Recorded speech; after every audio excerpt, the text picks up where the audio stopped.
So here's a good question. Who do you think might be the protagonists of a Demacia show? I'm thinking it'll be split into Lux, Garen, and Silas, Jarvan and Shyvana, and then Poppy is in there somewhere. And yeah, I think I agree with that, because the Mage Rebellion is definitely the obvious narrative hook for Demacia. There's lots of drama and conflict in there that you can build a story around, and for a show like that, you would definitely have to center on Lux, Garen, Silas, Jarvan, and perhaps Shyvana as like the main cast, with Poppy playing a supporting role. Katarina is there because she has to kill the king and get into her little romance with Garen, but realistically, Kayle and Morgana would probably not really show up that much except as references to mythology like Janna in Arcane, because they've been absent from Demacian history for about 1,000 years at this point.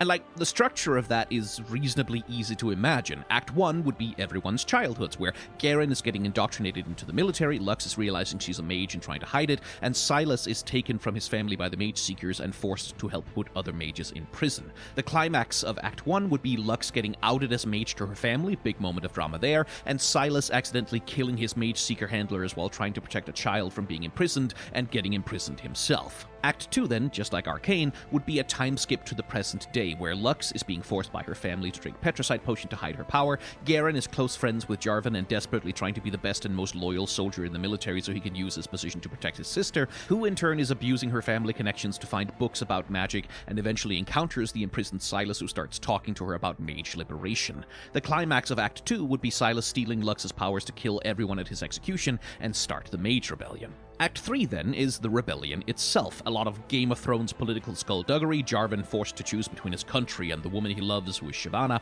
Garen forced to choose between his country and his sister, and Lux forced to choose between her family and Silas. The climax of that act would be...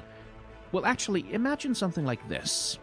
The Mage Seekers have been exposed for their crime and corruption. The population has started a riot, and the Mage Rebellion is using this unrest to attack the capital. There's fighting in the streets, Lux is trying to evacuate civilians, and Garen is desperately trying to hold at least his own men back from committing a total massacre, because the Demacian army, half loyal to the crown and half loyal to the Mage Seekers, has started killing indiscriminately. And then here comes Silas, attacking Garen's Crown Guard unit, trying to get through to the palace so he can get to the king. They fight and fight and fight, but Silas has so much wild magic coursing through him, Garen stands no chance, and as Silas's chains descend, wreathed in magic to kill the hated Crown Guard, a single golden sword falls like thunder, breaks Silas's chains, and sunders the earth. There's the sound of wing beats, and the aspect of justice descends, perfect and inhuman, with no pity in her heart for any of the wretched humans spilling blood on the stones below. Oh, goddammit, I wrote fanfiction again.